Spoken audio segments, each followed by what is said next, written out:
Assalamualaikum warahmatullahi wabarakatuh. Alhamdulillahirabbil alamin. Allahumma shalli ala sayyidina Muhammadin wa ala alihi washabihi ajmain. Rabbi shrah li sadri wa yassir li amri wa hlul 'uqdatam min lisani yafqahu qawli. Puji dan syukur kita panjatkan kehadirat Ilahi Rabbi Allah Subhanahu wa taala yang pada malam ini masih memberikan kepada kita rezeki, waktu dan kesempatan itu kita manfaatkan dalam kajian ilmu. Insyaallah apa yang kita lakukan malam ini tidak lepas daripada balasan Allah Subhanahu wa taala dan menjadi bekal nanti di akhirat. Amin ya Allah ya rabbal alamin. Salawat dan salam semoga limpahkan kepada junjungan kita habibana wa rasulana sayyidina Muhammad Rasulullah sallallahu alaihi wasallam. Allahumma shalli ala sayyidina Muhammad wa ala sayyidina Muhammad. Hadirin kaum muslimin rahimakumullah. Langsung saja malam ini kita masih melanjutkan rukun sholat. Salah satunya rukun sholat bagi sholat sunat ya. Karena tetap sholat sunat pun mempunyai rukun, karena hampir sama dengan rukun sholat fardu.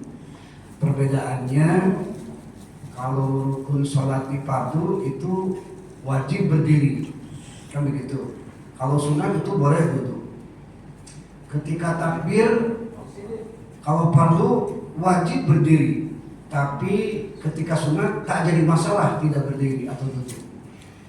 Ketika baca Al-Fatihah wajib sambil berdiri, tapi ketika sholat sunat boleh sambil duduk. Intinya kalau sholat fardu itu memang harus sesuai dengan ketentuan rukun sholat yang 13 atau yang 17. Adapun sholat sunat itu ada beberapa hal yang dikurangi, makanya kita tetap membahas tentang rukun sholat gitu ya. Kalau boleh tahu, dua pekan kemarin sampai nomor berapa ya syarat Al-Fatihah? Kita terus ulang lagi lah. 4 ya. Izin tolong dikoreksi. Bismillahirrahmanirrahim.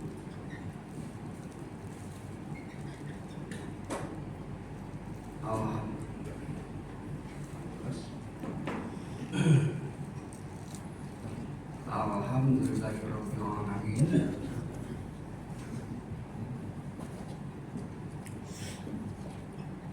Bismillahirrahmanirrahim. Maliki yaumiddin.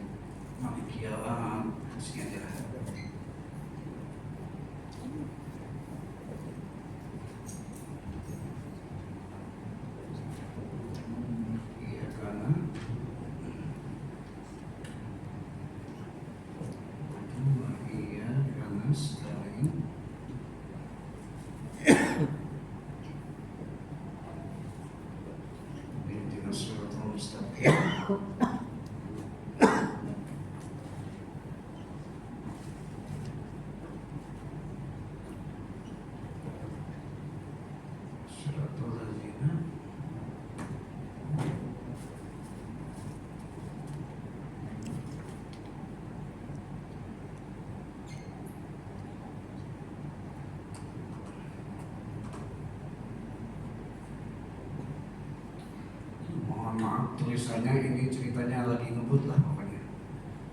Minta alaihim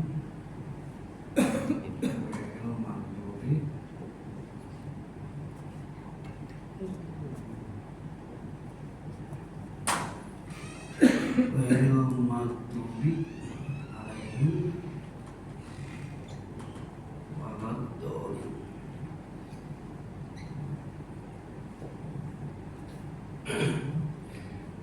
Baik hadirin kaum muslimin rahimakumullah. Jadi salah satu syarat daripada membaca Al-Fatihah kita coba review lagi ya. Yang pertama Surutul Fatihah asyaratul. Yang pertama adalah at-tartibu, tertib.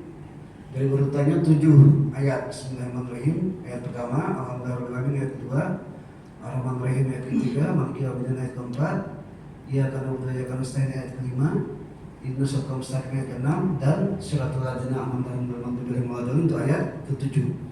Jadi beraturan 1 sampai 7 berurutan. Kalau tidak berurutan berarti tidak sah Al-Fatihahnya, tidak sah salatnya. Wal mu'alatu, dan terus menerus, tidak ada jeda, tidak ada berhenti. Kecuali misalnya bersin atau batuk itu tak masalah karena nggak disengaja, gitu ya. Kita review aja.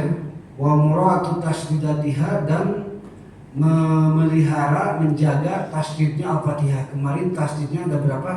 14 ya. Silakan hadirin boleh latihan di rumah, betul nggak 14 tasdidnya? Kalau tasdidnya tidak 14, misalnya cuma 13, mohon maaf juga tak sah Al-Fatihahnya, begitu. Karena memang harus betul-betul keluar tasdidnya gitu ya. Itu nomor 4 ya kemarin ya. Nah, baik, yang selanjutnya adalah wa allayyus kuda saktatan tawilatan wala qasiratan. Dan janganlah berhenti, walaupun berhenti lama atau berhenti sebentar, dengan maksud dari berhenti itu qat'ul qiraah, untuk menghentikan bacaan. Jadi ketika Bapak baca Al-Fatihah baik fardu atau sunnah, misalnya gini, Bismillahirrahmanirrahim, Alhamdulillahirabbil alamin. Kalau sunnah kan rata-rata sir ya Pak ya, jarang yang zahar, kecuali sunnah Idul Fitri, Idul Adha, Tarawih, itu pun imam kan begitu. Sampai Maliki yaumiddin berhenti. Berhentinya cuma ingin berhenti aja. Nah itu tak sah Pak. Jadi tanpa alasan berhentinya. Pokoknya pengen berhenti aja. Tak ada yang lain gitu ya. Kecuali kalau berhentinya tadi disampaikan, misalnya lupa udah Maliki yaumiddin apa ya, misalnya gitu ya. Atau misalnya kita bersin. Nah hati-hati Pak, ketika bersin, walaupun kita punya kebiasaan baca hamdalah, ketika baca Al-Fatihah jangan diselingi dengan zikir yang lain. Misalnya Maliki yaumiddin, alhamdulillah. Itu udah tak sah tuh salatnya. Nah gitu ya. Kecuali memang tidak disengaja refleks gitu ya. Kayak orang apa tuh yang kalau dikejutkan latah, nah itu latah tadi masalah. Gitu ya. Lagi Maliki yaumiddin, iya karena budaya karena nasta'in, ada petasan, dor misalnya, nah itu tak masalah, tetap sah salatnya, karena itu di luar kendali gitu ya. Nah itu, kecuali memang dia sengaja bersin terus alhamdulillah, nah itu kalau itu jelas tak sah Al-Fatihahnya, tak sah salatnya. Mohon maaf juga ya, ketika sholat Jumat itu 2 loh yang paling penting. Pertama, khatib sedang khutbah. Yang kedua, ketika sholat Jumat berjamaah. Kalau sholat berjamaah mungkin tak masalah, tapi ketika khutbah, kadang sebagian jemaah ada yang negur anak-anak kan lagi ribut. Itu bisa mengurangi, bahkan sebagian ulama bisa terasa sholat Jumat. Karena memang harus diam bisa diam-diamnya, hanya sekedar mendengarkan itu. Jadi gimana antisipasinya? Ya kalau bisa sebelum khatib naik mimbar diperingatkan supaya anak-anak tidak ribut gitu ya. Atau misalnya anak satu diselingi dewasa, anak selingi dewasa, seperti itu. Silakan aja lah.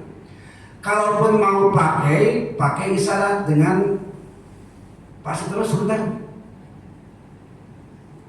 Di khusus Jumat nih ya. Ini misalnya Pak seterusnya anak kecil lagi ribut nih ya. Kalaupun mau, jangan ngomong, cukup gini aja. Pakai isyarat tangan gini atau gini. Nggak jadi masalah kalau itu gerakan gitu ya. Tapi kalau berbicara, nah itu yang jadi masalah. Makasih ya.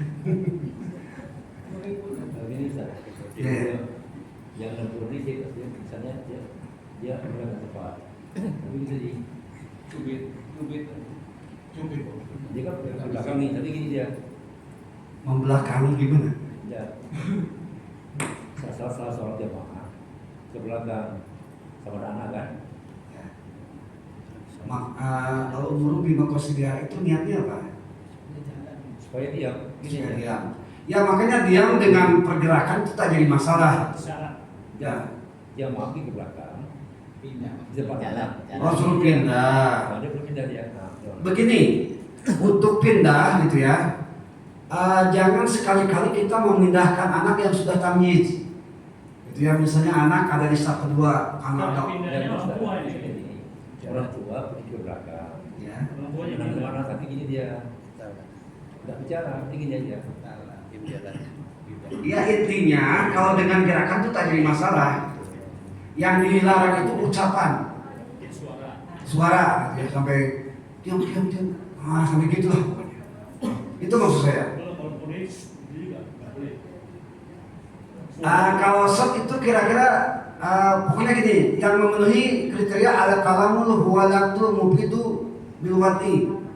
Pertama adalah ucapan, kedua al-murakkab itu kalimat, yang ketiga al-mufid yang bisa memberikan pengertian. Itu masalahnya. Kalimat itu nggak usah. Ya, bisa memberikan makna nggak? Bisa memberikan pengertian nggak? Itu yang jadi masalah. Makanya sebagian ulama ada yang menyatakan dikurangi keutamaan Jumatnya, bahkan ada sebagian yang mengatakan Jumatnya bisa tak ada pahalanya. Bukan tak sah ya, tak ada pahalanya. Kalau hati boleh? Hati. Hati boleh? Khotib. Khotib dalam seperti contoh gimana kalau khotib? Negur.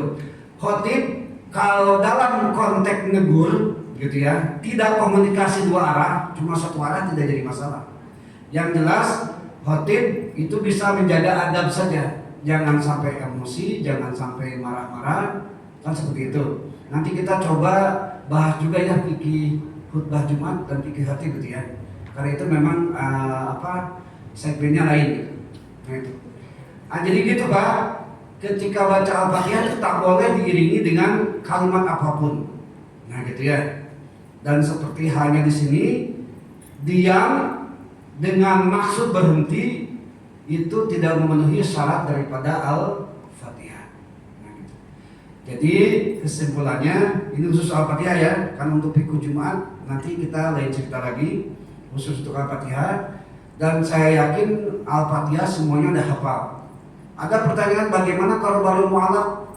Baru mualaf kan nggak mungkin langsung hafal Al-Fatihah kan? Nah, kalau tak hafal Al-Fatihah, kalau saya nggak percaya ini yang hadir tak hafal Al-Fatihah, saya tak percaya sama sekali. Ini harus sebagai mualaf yang baru 1 hari misalnya. Itu ucapan aja la ilaha illallah seukuran waktu Al-Fatihah. Bacaan Al-Fatihah dari awal sampai akhir berapa detik? Dulu 21 detik ya. Nah, sekitar 21 detik lah membacakan kalimat la ilaha illallah begitu. Untuk khusus yang mualaf ya, atau yang memang bacaannya tak kuat, udah umur tua tapi tetap aja susah hafalannya, ya udahlah la ilaha illallah. Nggak hafal juga la ilaha illallah, udah deh matilah, masa nggak hafal la ilaha illallah ya, dengan nggak hidup lah gitu ya. Masa iyalah nggak bisa gitu lah ya, cuma la ilaha illallah saja. Nah begitu. Jadi jangan berhenti walaupun sebentar, walaupun lama, dengan tujuan untuk menghentikan bacaan, itu tidak sah Al-Fatihahnya. Selanjutnya nomor, saya kurang tahu lagi nomor berapa karena ini terputus. Nomor 6 ya. Wa qira'atu kullu ayatiha wa minhal basmalah. Nah, ini yang jadi ikhtilaf ya. Dan wajib membaca seluruhnya termasuk bismillah. Jadi ingat Bapak Ibu, ingat ini ayat pertama, ini ayat kedua, ini ayat ketiga, ini ayat keempat, ini ayat kelima, ini ayat keenam, ini ayat ketujuh. Jadi seluruh bacaan Al-Fatihah semuanya ada 7 ayat. Dan itu wajib dibaca, jangan dianaktirikan. Setidaknya menurut mazhab Imam Syafi'i. Kita tidak berbicara mazhab yang lain, yang mohon maaf betul. Kita segmennya mazhab Imam Syafi'i. Ini mohon maaf, saya hanya ingin memperkuat saja. Mungkin dari sebagian Bapak Ibu ada yang ragu-ragu, betul nggak ya? Langsung alhamdulillahirobbilalamin, tak usah pakai bismillah. Mungkin ada keraguan kayak gitu ya. Ada ulama yang soleh bahkan di Mekah. Di Mekah kalau kita lihat live orang yang lagi sholat berjamaah langsung alhamdulillah kan bayar. Nah itu mungkin jadi menimbulkan keraguan-keraguan kan sama kita. Jadi pertama saya sampaikan bahwa di Mekah itu mazhabnya mazhab Imam Hambali. Itu yang pertama. Jadi mazhab Imam Hambali itu basmalahnya disirkan. Bismillahirrahmanirrahim. Alhamdulillahirabbil alamin. Begitu. Bapak mau demikian silakan. Berarti Bapak pindah mazhab, silakan. Cuma masalahnya gini, saya sering beberapa kali ngomong, seandainya mazhab Imam Hanafi itu seragam SD, mazhab Imam Maliki itu seragam SMP, mazhab Syafi'i itu seragam SMA, dan mazhab Hambali itu kuliahan, misalnya Pak ya.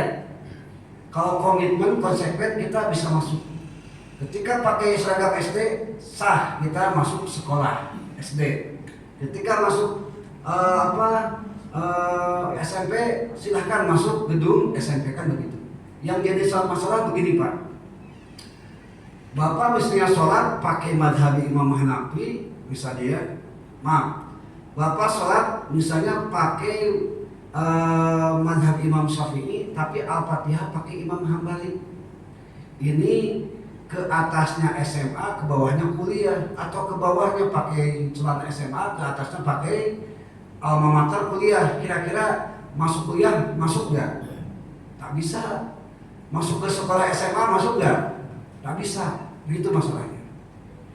Jadi harus konsekuen. Yang mana? Kenapa beragam mazhab gini? Karena memang banyak perbedaan. Sehingga banyak perbedaan maka timbullah mazhab gitu.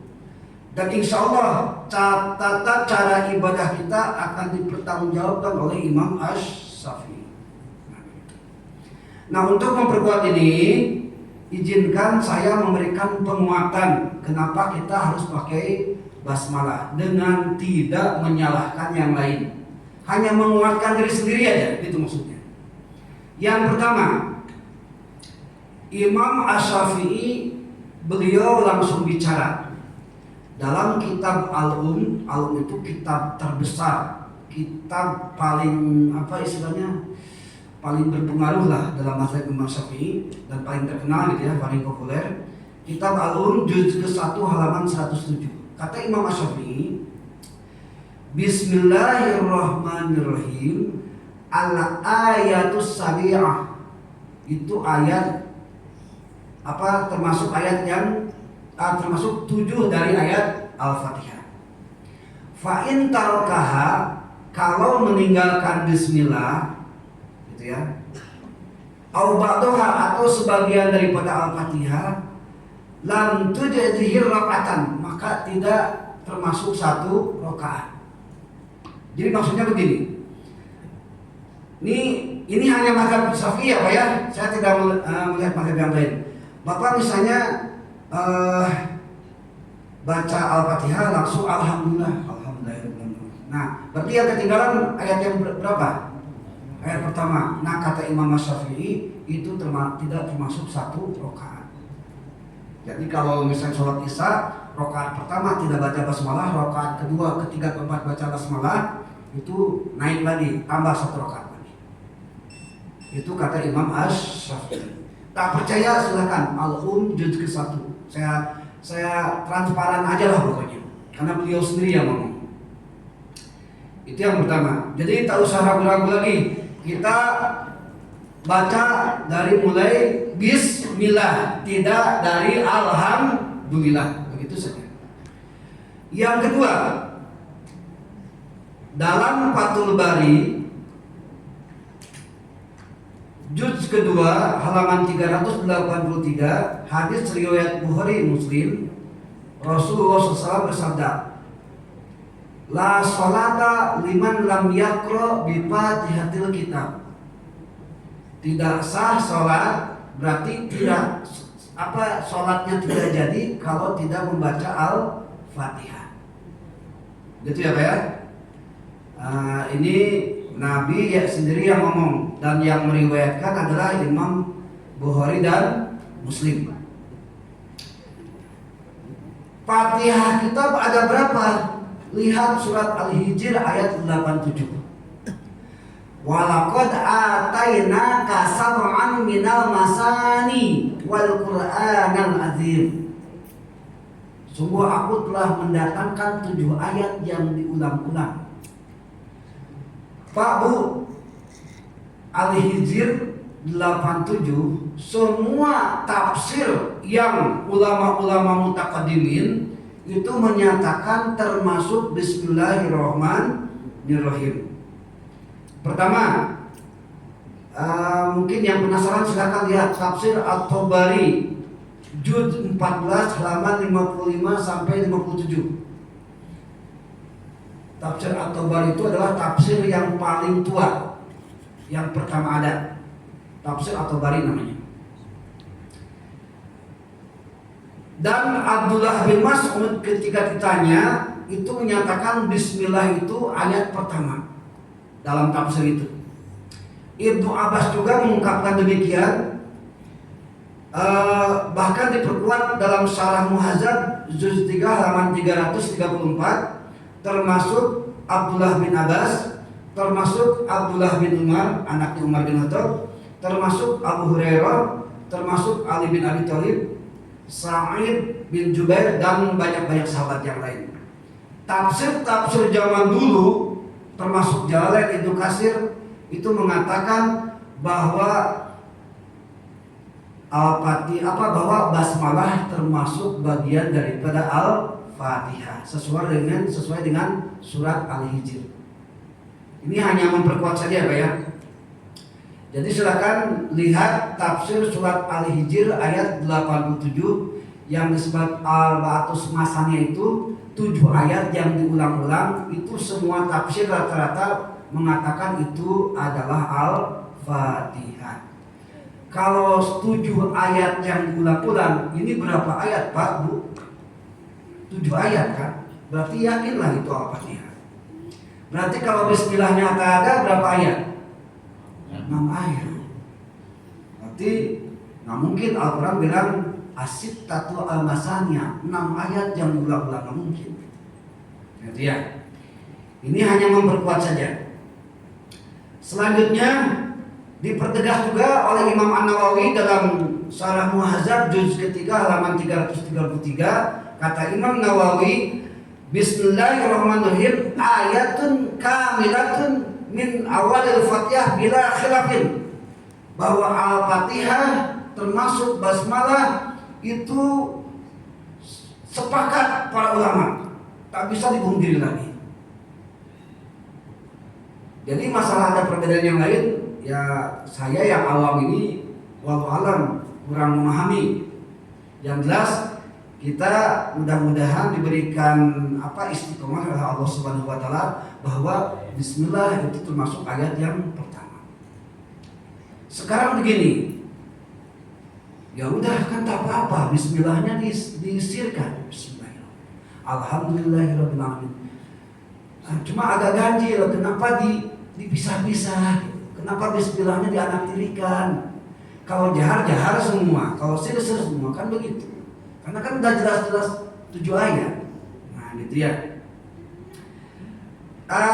Tambah lagi hadis dalam kitab Al-Majmu' juz ketiga halaman 345, hadis yang diriwayatkan oleh Imam Ad-Darqutni an Abi Hurairah radhiyallahu an kana Nabi sallallahu alaihi wasallam annahu kana idza qara'a wa huwa ya'ummun nas ittataha bismillahirrahmanirrahim. Itu kata Abu Hurairah. Qala berkata Abu Hurairah ayatun min kitabillah, bahwa bismillah termasuk Al-Fatihah. Jadi Nabi pun ketika menjadi imam, ya ummun nas, ketika menjadi imam bagi para sahabat itu ternyata iftataha bismillahirrahmanirrahim. Silakan lihat dalam kitab Ad-Daraqutni yang termaktub dalam Al-Majmu' juz ketiga halaman 345. Selanjutnya hadis dari Ibnu Salamah, Ummu Salamah. Anna Nabiy sallallahu alaihi wasallam qara'a bismillahirrahmanirrahim fa'addaha ayatan. Sesungguhnya Nabi Muhammad SAW membaca Al-Fatihah dengan bismillahirrahmanirrahim, fa'addaha, dan membilangnya, menghitungnya, ayatun, satu ayat. Jadi bismillah itu termasuk satu ayat, maksudnya ayat yang pertama. Itu yang dikatakan oleh Ummu Salamah. Kalau masih kurang kuat, kita tambah lagi. Hadis yang diriwayatkan oleh Imam Daraqutni dalam Musnad Daraqutni halaman 117 dari Anas bin Malik. Jadi silahkan cek dalam kitab hadis Ad-Daraqutni halaman 117. Ketika Muawiyah radhiyallahu an, ini hadisnya terlalu panjang, saya ceritakan aja gitu ya. Ketika Muawiyah bin Abi Sufyan mengimami orang-orang Madinah, gitu ya, berarti masih zaman sahabat nih, mengimami orang-orang Madinah. Nah, beliau Muawiyah itu membaca Al-Fatihah tidak pakai basmalah, langsung alhamdulillahirabbil alamin arrahmanirrahim maliki yaumiddin dan selanjutnya. Dan ketika takbir dari beres surat ke ruku itu tidak pakai zahar, Allahu akbar, tidak begitu, langsung aja ruku. Nah, gitu ya. Nah, setelah kejadian demikian, sahabat-sahabat Ansor dan sahabat-sahabat Muhajirin itu teriak. Kalimat hadisnya teriak, ya Muawiyah, asarafta sholata am nasita.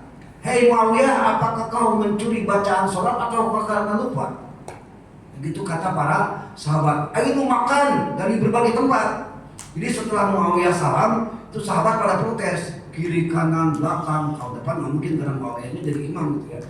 Nah, maka selanjutnya falam yusolli ba'da dzalika illa qara'a bismillahirrahmanirrahim li ummil Qur'an was surah.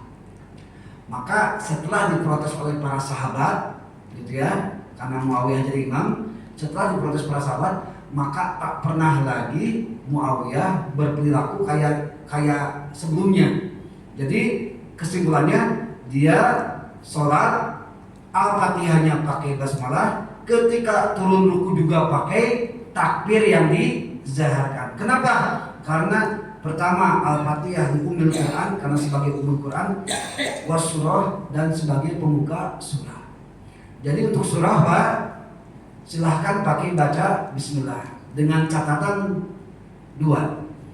Yang pertama, kalau diawali dari ayat pertama disunahkan pakai basmalah. Contoh misalnya kita mau baca surat Al-Kahf atau Al-Kahfi.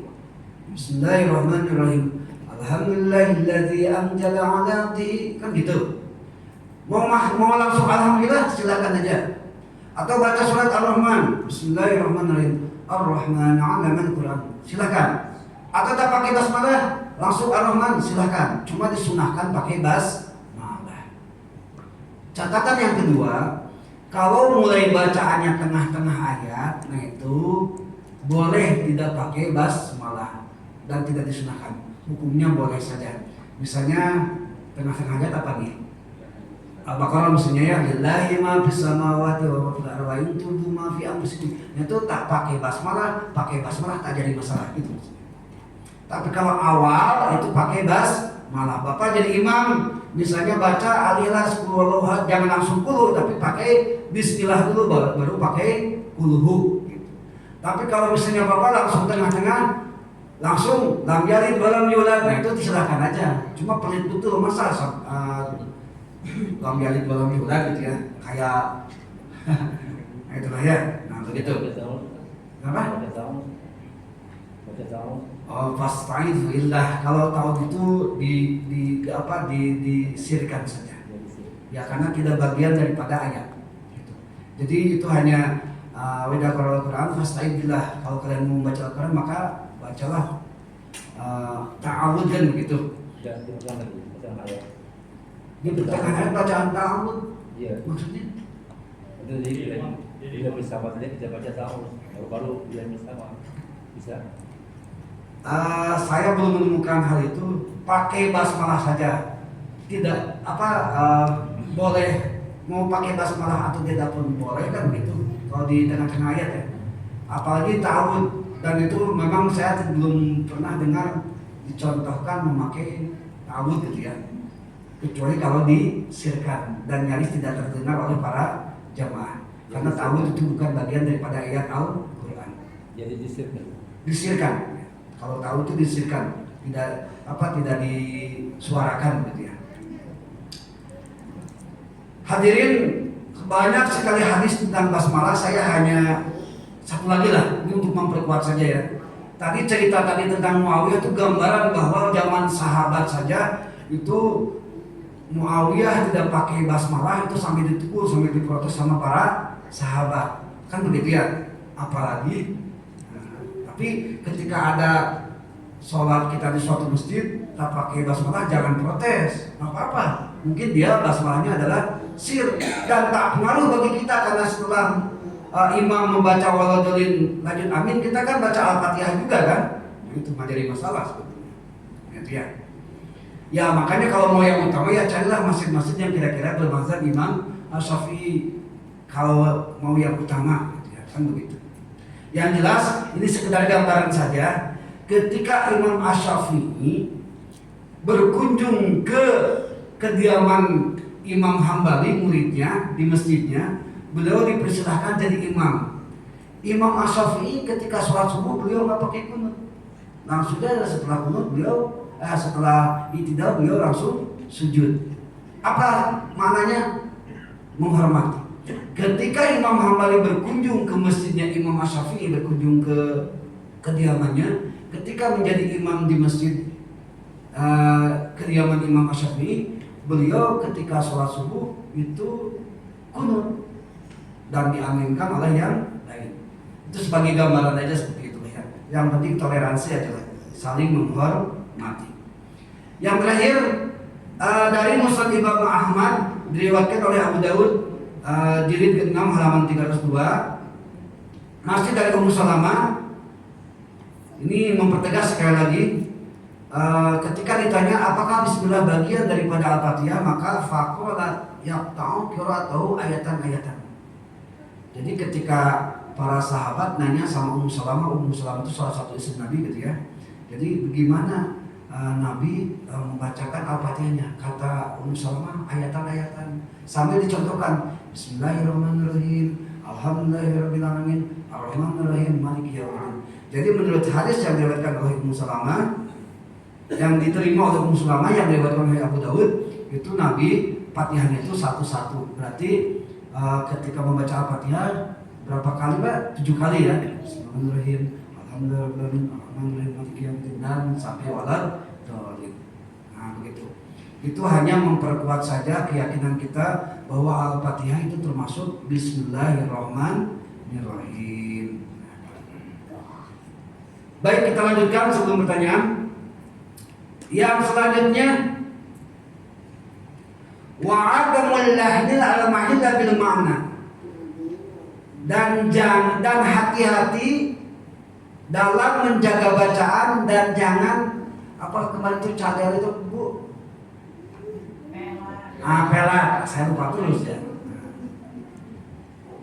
Jadi salat imam itu nggak boleh pelat, titik. Mohon maaf yang tak bisa mengucapkan R, tidak tersertifikasi menjadi imam. Mohon maaf betul, gitu ya.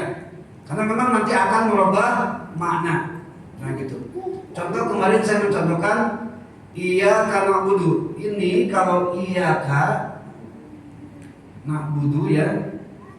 Kalau nggak pakai tasdid, kalau pakai tasdid iyyaka hanya kepada Engkau lah ya Allah na'budu kami beribadah. Tapi kalau nggak pakai tasdid iyyaka hanya kepada sinar matahari lah na'budu kami beribadah. Jauh sekali kan? Atau misalnya Rabbil Alamin. Rabbil Alaminnya misalnya begini, Rabbil Alamin. Nah, pakai alif. Kadang-kadang ada nggak keluar ainnya, gitu ya. Rabbil Alamin. Kalau ini segala puji bagi Allah, Rabbil Alamin, Tuhan yang pelihara alam atau Tuhan semesta alam, kan begitu. Tapi kalau Rabbil Alamin, segala puji bagi Allah, Tuhannya orang-orang yang sakit. Udah jauh kan maknanya. Ain itu artinya alam, tapi kalau pakai alif itu artinya sakit. Nah, itu berbedanya. Jadi hati-hati ketika kita mengucapkan Al-Fatihah. Nah, gitu. Baik, kita selesaikan nomor berapa Pak Imam? 8 ya. Wa antakuna halatal qiyam, dan harus ketika membaca Al-Fatihah dalam keadaan berdiri. Itu khusus bagi sholat fardu ya, Jumat, subuh, duhur, asar, maghrib, isya. Bagi yang sunnah boleh sambil duduk.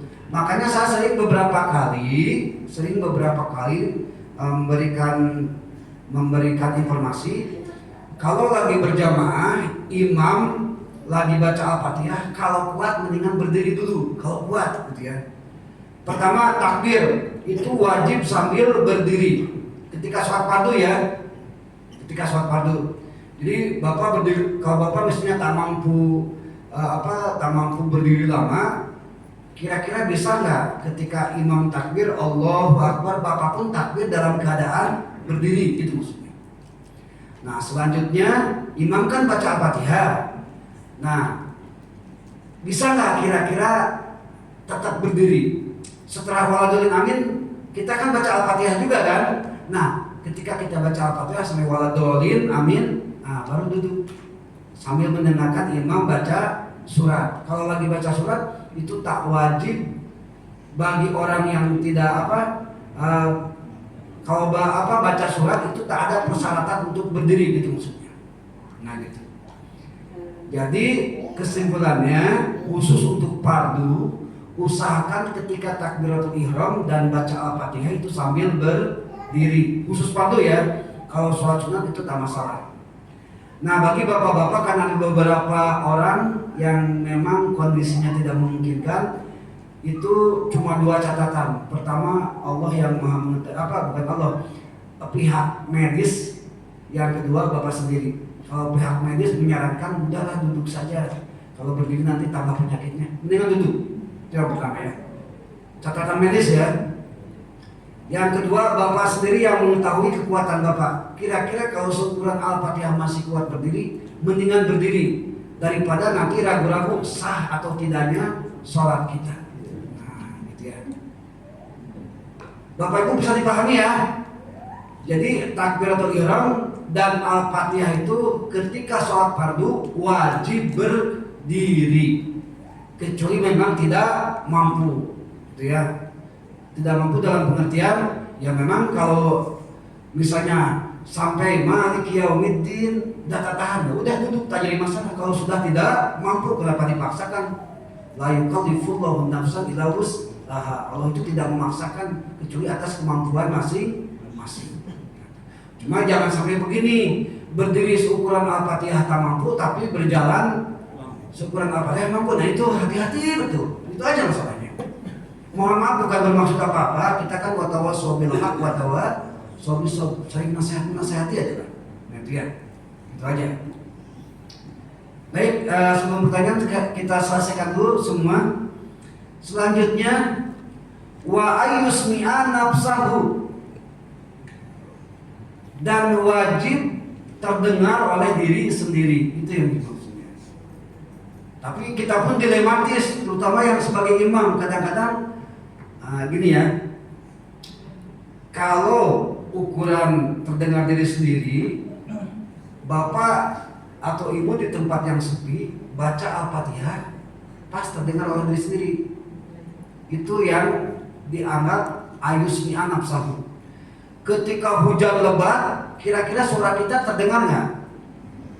Nah, gini, ketika baca Al-Fatihah misalnya ukurannya 12 desibel misalnya ya, 12 desibel ukuran terdengar oleh diri sendiri. Hujan itu misalnya 20 desibel, berarti 12 itu udah tak terdengar lagi ya.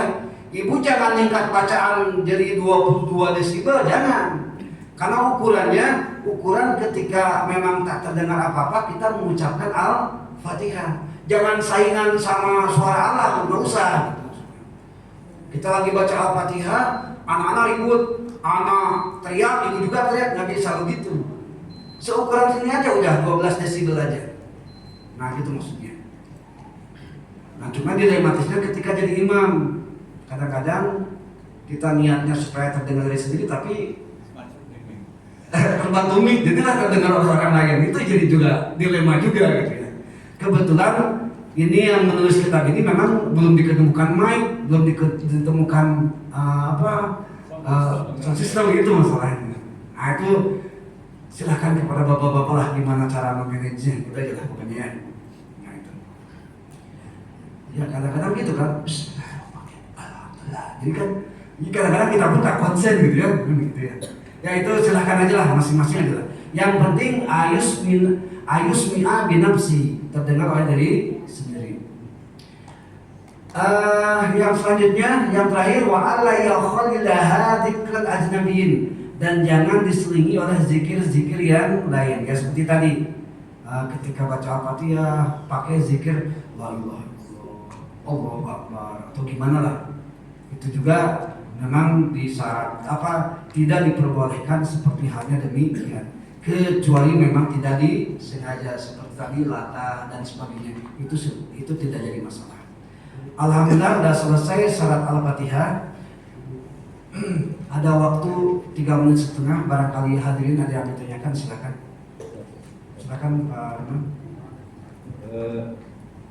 Ada saya dapat ini orang-orang karena waktu kita baca Al-Fatihah, kita mesti atau baca jelaskan terganggu, maka baca terus pada kita, walaupun itu bukan disengaja. Ada yang menjelaskan bahwasanya itu dorong Al-Fatihah di awal. Nah, jadi yang kami itu sahih saja. Baik. Agama kita memaklumi 3 hal dan itu tidak dosa. Pertama, lupa. Yang kedua, tidak disengaja. Yang ketiga, tidak tahu. Itu silakan. Ibu mau merampok, nggak tahu nih, itu tak dosa. Ibu mau berzina, misalnya lupa, ya kelupaan gitu ya, itu nggak jadi masalah, tak dosa. Gitu ya. Apalagi dalam Al-Fatihah. Cuma kalau maksiat nggak mungkin juga lupa ya. Silakan Bu, jadi nggak jadi masalah kalau menurut saya Pak Imam, karena itu amdan, tidak disengaja. Silakan Bu. Tanya, latah dengan kebiasaan itu cuma beda kata aja. Jadi gimana itu? Perbedaan latah dengan kebiasaan ya. Ya. Jadi yang kedua, nah sementara imam itu sudah uzur, tapi masih tetap jadi imam. Otomatis bahasanya kalimat itu berbeda. Tadi bagaimana Ustaz? Ya baik.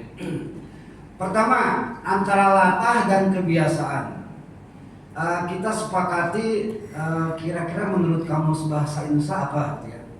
Latah adalah sebuah kondisi ketika di luar dugaan, reaksi dia tidak disengaja, ya refleks gitu ya. Itu latah namanya. Dan itu hanya beberapa orang saja, tidak semua. Saya yakin latah itu dari 1000 itu paling 1 orang atau 2 orang. Tapi kalau kebiasaan itu bisa semua. Kebiasaan seperti gini, ketika kita bersin, alhamdulillah, itu kebiasaan kan. Nah sekarang begini, coba kita al-umuru bima qasidiha. Kira-kira motifnya bukan masalah biasa atau latah, disengaja atau tidak, begitu Bu. Ya, makosidnya disengaja atau tidak. Karena di sini di kitab ini tak ada istilah latah, tak ada istilah kebiasaan. Kalimatnya adalah amdan wa amdin, sengaja atau tidak. Nah, ketika kita bersin, alhamdulillah, itu kira-kira bilangin alhamdulillahnya sengaja atau tidak? Kalau sengaja batal, kalau tidak sengaja tidak jadi masalah. Itu yang pertama ya. Jadi kalau latah itu hanya sebagian kecil orang, kalau kebiasaan bisa saja sebagian besar orang untuk melaksanakan kebiasaan. Yang kedua, masalah imam uzur. Kita pun harus sepakat dulu. Yang disebut uzur itu apa? Yang namanya orang yang sudah tua memang banyak penyakit. Salah satu penyakitnya kurang mendengar, kurang melihat, pokoknya kurang lah semua, kan begitu. Bu, syarat imam itu yang paling pertama fasih. Walaupun uzur dia udah umur 100 tahun, ya sehari lagi mau mati misalnya, kalau masih fasih, sah jadi imam. Syaratnya itu fasih. Kalau fasih semua, maka syarat yang kedua adalah alim, ya, yang tahu ilmu agama. Kalau alim semua, syarat yang ketiga, siapa yang paling tua? Tuh yang tua ada ternyata. Nanti ya. Jadi kalau uzur al-fatihahnya masih 5 ya, takbirnya masih fasih enggak? Al-fatihahnya masih fasih enggak? Bacaan tasyahud, bacaan sholawat dan bacaan salamnya itu masih fasih enggak? Kalau masih fasih, sah jadi imam. Tapi kalau terdengar sudah tidak fasih lagi, maka silakan mengundurkan diri jadi imam. Begitu bahasa kasarnya ya, walaupun tidak boleh ngomong seperti itu. Dan saya secara pribadi Bu, 3 imam di masjid kita, insya Allah tak ada masalah, gitu ya. 3 imam di masjid kita, maka tidak ada masalah. Begitu. Jadi kriterianya seperti itu ya Bu ya. Selagi masih fase, karena syarat imam itu salah satu yang utama. Fase semua, ada yang lebih fase, anak yang 12 tahun, anak yang 12 tahun maju, begitu harus. Karena keutamanya itu adalah fase dulu. Cukup, silakan Pak Haji. Ini mengenai apa? Yang surat. Layu kali Tuhan nafsu dan usaha ya. Jadi tidak mampunya di rukun fi'liyah atau qauliyah, rukun gerakan atau rukun ucapan. Ucapan yang terbulan ini ada luka. Kakinya luka. Begini, imam itu walaupun terluka, seorang imam dia kalau tidak mampu berdiri bisa dia sambil duduk, makmumnya berdiri itu nggak jadi masalah. Tapi imam tidak fasih, mengimami makmum yang fasih itu yang jadi masalah. Dulu kita waktu fikih sholat berjamaah, imam kalau tak mampu berdiri duduk, kalau tak mampu duduk silakan sambil berbaring, kan bisa, nggak jadi masalah. Kalau untuk kauli, kalau untuk fi'liyah, tapi kalau ucapan itu jadi syarat imam. Yang penting bacaan yang 5 rukun kauliyah itu wajib fasih, itu aja ketentuannya. Masa ini seorang itu luka, sampai sebelum ambil bayar. Ketika sholat atau sebelum sholat? Sebelum sholat. Lagi sholatnya posisi apa? Sujud, duduk di atas sujud atau gimana?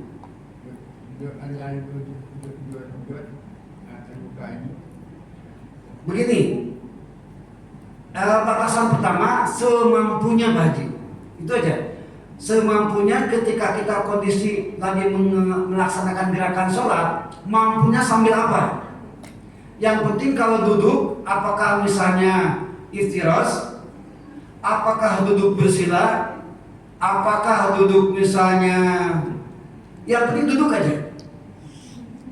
Nanti setelah Al-Fatihah ada kan ruku, sujud, duduk dan sebagainya. Nanti kita jelaskan. Yang penting batasannya semampunya sesuai dengan surat Al-Baqarah ayat 286. Itu aja. Hanya pondok Mbak ini kan yang ini.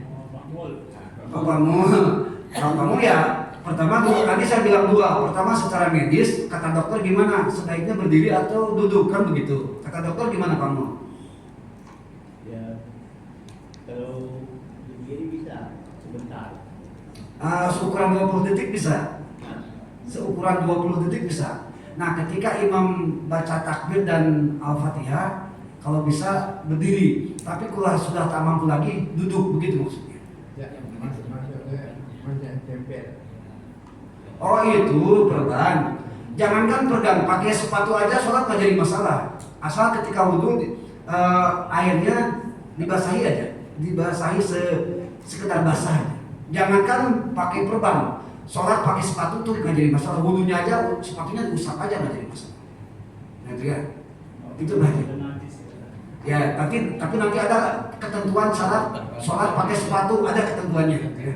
Dan ini nggak mungkin dikerjakan sekarang karena kita udah memasuki waktu isya. Hadirin kaum muslimin rahimakumullah, selanjutnya adalah ruku, dan untuk ruku mungkin 2 minggu ke depan insya Allah kita bisa informasikan. Itu saja mungkin yang bisa saya sampaikan. Cukup ya Pak Imam ya. Usikum wa nafsi bitaqwallah. Wallahu muwaffiq ila aqwamit thoriq. Wassalamualaikum warahmatullahi wabarakatuh. Waalaikumsalam.